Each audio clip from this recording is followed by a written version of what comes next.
Good morning student. आज हम करेंगे हिंदी पाठ्य पुस्तक का पाठ 4 नाक की महिमा। आज हम इसे अच्छे से पढ़ेंगे। इस पाठ में नाक से जुड़े अनेक मुहावरों का प्रयोग हुआ है। यह पाठ हास्य व्यंग्यपूर्ण है। लेखक ने नाक की अच्छाइयों और बुराइयों का लेखा जोखा मनोरंजक ढंग से प्रस्तुत किया है इस पाठ में। तो आगे पढ़ेंगे हम। कितना अच्छा होता अगर नाक न होती। नाक की चिंता में आदमी का जीना मुश्किल हो गया है। लोग नाक को बचाए रखने के लिए न जाने क्या क्या उपाय करते हैं। नाक का संबंध व्यक्ति की शान से जुड़ा है। शान मतलब इज्जत।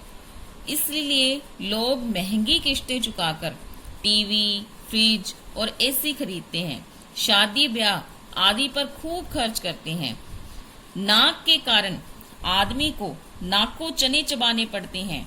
यह नाक बड़ी जल्दी कटती है और बिना किसी हथियार के कट जाती है।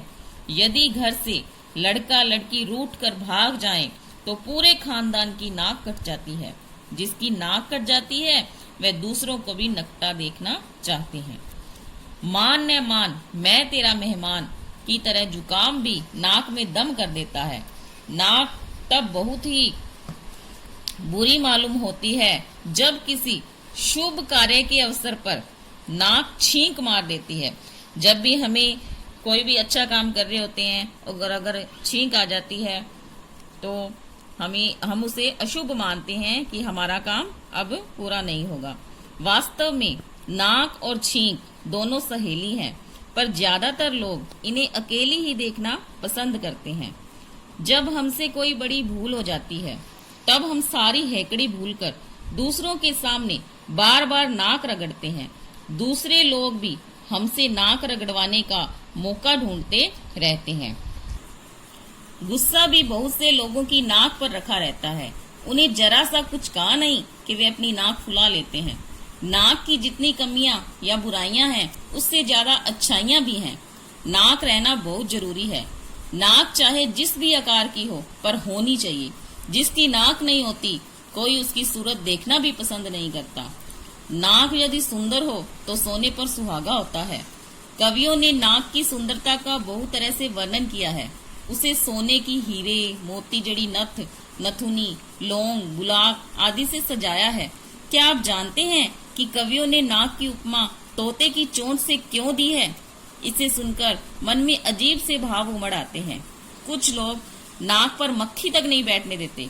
कुछ लोगों की सोते समय नाक नक्कारे सी बजती रहती है। नक्कारे सी बजना मतलब कई लोगों को खर्राटे आते हैं, इसलिए कहा गया है नक्कारे सी बजती रहती है। कई लोगों की नाक के नीचे कुछ भी होता रहे पर वे दीन दुनिया से बेखबर रहते हैं, अनजान रहते हैं, उन्हें कोई मतलब नहीं है। ऐसे लोगों की भी कोई कमी नहीं है जो दूसरों को नाक नचाते हैं। नाक नचाना मतलब परेशान करना, दूसरों को परेशान करते हैं। किसी की नाक पर दे मारना भी कई लोग अपनी शान समझते हैं। यदि नाक न होती तो खुशबू और बदबू में क्या अंतर रह जाता। नाक के अभाव में चंदन, कपूर, इत्र, फुलेल आदि सब बेकार हो जाता। भला हींग और देसी घी की पहचान कैसे हो पाती? अगर नाक न होती तो बताइए चश्मा कहाँ ठहरता। नाक के कारण ही सीता का हरण और रावण का मरण हुआ। अगर शूर्पणखा की नाक न कटती तो रामायण की रचना कैसे होती?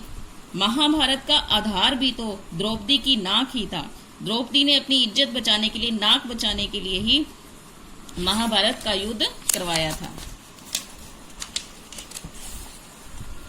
नाक के और भी बहुत फायदे हैं। सांस लेने और छोड़ने का काम नाक से ही किया जाता है। नाक की गड़बड़ी से आदमी नकियाने लगता है। नाक हीटर का काम भी करती है। हीटर मतलब अंदर जो बाहर की ठंडी हवा है उसे अंदर को ले जाकर गर्म करती है। बाहर की ठंडी हवा को गर्म करके अंदर पहुंचाती है। नाक के बाल छन्ने और झाड़ू का काम करते हैं।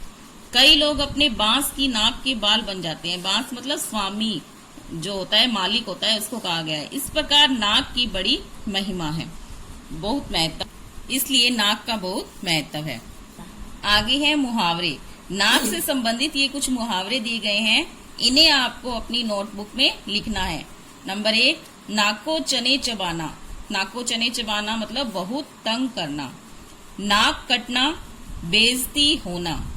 नाक में दम करना, बहुत तंग करना। नाक रगड़ना, मिन्नतें करना। नाक रहना, इज्जत बच जाना।